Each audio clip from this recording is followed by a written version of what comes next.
గత 9 రోజులుగా సమగ్ర శిక్ష కాంట్రాక్ట్ ఉద్యోగులు అయితే నిరవధిక సమ్మె చేస్తూ ఉన్నారు. వారు న్యాయమైన సమస్యలను పరిష్కరించాలి. సుప్రీంకోర్టు ఇచ్చిన తీర్పు సమాన పనికి సమాన వేతనం, అదేవిధంగా కాంట్రాక్ట్ ఉద్యోగులు రెగ్యులర్ చేయడంతో పాటు పెండింగ్ వేతనాలు, అదేవిధంగా దీర్ఘకాలికంగా ఉన్న అనేక సమస్యలు కూడా పరిష్కరించాలని కూడా కలెక్టరేట్ ఎదురుగా అయితే ధర్నా చేస్తున్నారు. ఈరోజు 9వ రోజు కొనసాగుతుంది. వారి డిమాండ్స్, వారి పరిష్కార మార్గాలు ప్రభుత్వం నుంచి ఎటువంటి కావాలో కూడా వారు మాట్లాడాల్సి. చెప్పండి, గత 9 రోజుల నుంచి అయితే మీరు ఉద్యమం అయితే చేస్తున్నారు. మీ న్యాయమైన డిమాండ్లు పరిష్కరించాలని కూడా కోరుతున్నారు. అసలు మీ డిమాండ్స్ ఏంటి? మీరు ప్రభుత్వం నుంచి ఏం కోరుకుంటున్నారు? రాష్ట్ర ప్రభుత్వం అధికారంలోకి రాకముందు కాంట్రాక్ట్ అవుట్సోర్సింగ్ ఉద్యోగులందరినీ మేము రెగ్యులరైజేషన్ చేస్తామని చెప్పేసి హామీ ఇవ్వటం జరిగింది. ఇప్పుడు 4 సంవత్సరాల 8 మాసాలు అయిపోయింది. ఏ రోజుకి ఈ రాష్ట్రంలో ఉన్నటువంటి కాంట్రాక్ట్ అవుట్సోర్సింగ్ ఉద్యోగులు ఎవరిని కూడా రెగ్యులరైజేషన్ చేయలేదు. ప్రత్యేకించి సమగ్ర ఈ డిపార్ట్మెంట్లో ఉన్నటువంటి ఉద్యోగులు ఎవరిని కూడా రెగ్యులరైజేషన్ చేయలేదు. కాబట్టి రెగ్యులరైజేషన్ చేయాలని మేము డిమాండ్ చేస్తూ ఉన్నాము.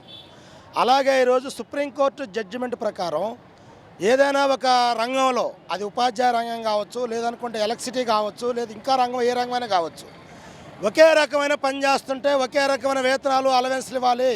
అది సుప్రీంకోర్టు జడ్జిమెంటు. కాబట్టి సమాన పనికి సమాన వేతనం ఇవ్వాలి. ఇవాళ రెగ్యులర్ ఉద్యోగికి, రెగ్యులర్ ఉపాధ్యాయులకి ఎంత ఉంది వేతనం?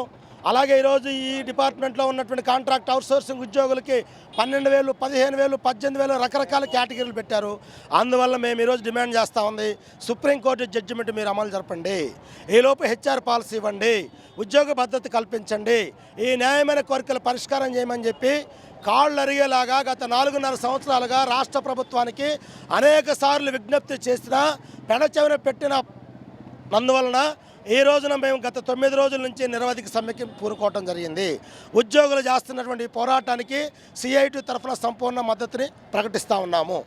చెప్పండి, గత కొన్ని రోజుల నుంచి అయితే మీరు సమ్మెలు చేస్తున్నారు. హెచ్ఆర్ విధానం అమలు చేయాలి, అదేవిధంగా కాంట్రాక్ట్ విధానాన్ని పూర్తిగా రద్దు చేసి రెగ్యులరైజ్ చేయాలి, అదేవిధంగా సుప్రీంకోర్టు ఇచ్చిన తీర్పు అయితే ఏదైతే ఉందో సమాన పనికి సమాన వేతనం, ఈ ప్రధాన అంశంగా ఒక 8-9 డిమాండ్స్ అయితే మీరు ప్రభుత్వం ముందుకెళ్ళారు. ఇంతవరకు ఎప్పుడైనా మీరు ప్రభుత్వ అధికారులతో కానీ చర్చలు జరపడం జరిగిందా?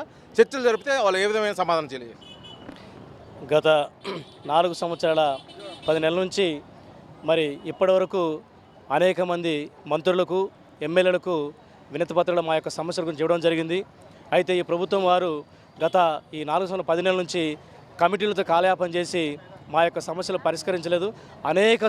అనేక సందర్భాల్లో మరి వినతిపత్రాలు ఇవ్వడం జరిగింది. మేము చివరిగా నవంబర్ నెలలో మరి 16వ తారీఖు నుంచి 19 వరకు పెండౌన్ కార్యక్రమం చేస్తామని, తర్వాత మా యొక్క సమస్యల పరిష్కారం కాకపోతే డిసెంబర్ 20 నుంచి నిరవధిక సమ్మె చేస్తామని గౌరవ ఎస్పీడీ గారికి కూడా మేము సమ్మె నోటీస్ ఇవ్వడం జరిగింది. కానీ వారి నుంచి మాకు ఎలాంటి మరి చర్చలు జరుపుదామని సమాచారం లేదు. కాబట్టి మేము 9 రోజుల నుంచి మరి ఈ యొక్క సమ్మెను కొనసాగిస్తున్నాం. మరి ఇప్పటి వరకు కూడా కనీసం ఈ రోజుకు మరి ఎవరైనా ప్రభుత్వ పెద్దలు వచ్చి మరి మాతో మాట్లాడి మరి సమస్యలు పరిష్కరిస్తామని కానీ చర్చ జరుగుతున్నామని ఇప్పటివరకు కూడా మాకు ఎటువంటి హామీ మాకు ఇవ్వలేదు. కనుక మేమైతే గొంతెమ్మ కోరికలు ఏం కోరట్లేదు. ఆనాడు ప్రతిపక్ష నాయకుడు ఉన్నప్పుడు గౌరవ ముఖ్యమంత్రి గారు చెప్పినటువంటి ఆయన చెప్పారు, అందరినీ రెగ్యులర్ చేస్తామని, సమాన పనికి సమానత కల్పిస్తానని చెప్పేసి మరి అసెంబ్లీ సాక్షిగా మరి ఆయన చెప్పారు. కాబట్టి వాటన్నిటిను మరి నెరవేర్చమని చెప్పేసి మేము ఈ యొక్క ప్రభుత్వాన్ని మరి సవినయంగా మరి విన్నవించుకుంటున్నాం. ఇది మొత్తానికి గత 9 రోజుల నుంచి చేస్తున్న సమగ్ర శిక్ష ఉద్యోగులు అయితే తమ న్యాయమైన డిమాండ్లు పరిష్కరించాలి. ఇప్పటివరకు అయితే అనేక దఫాలుగా మంత్రులకు, అదేవిధంగా అధికారులకు తమ వినతిపత్రాలు అయితే చేశాము. ఈ నెల 20 నుంచి చేస్తున్న ఈ నిరవధిక సమ్మె నుంచి ప్రభుత్వం నుంచి కానీ, అదేవిధంగా పాలకుల నుంచి కానీ, అధికారుల నుంచి కానీ ఎటువంటి స్పందన లేదు. ఈ స్పందన రాని పక్షంలో ఉద్యమం కూడా ఉధృతం చేస్తామని చెప్పేసి కూడా తెలియజేస్తున్నారు ఉద్యోగులు. వీడియో జర్నలిస్ట్ లక్ష్మణ్తో శ్రీనివాస్, RTV ఒంగోలు, ప్రకాశం జిల్లా.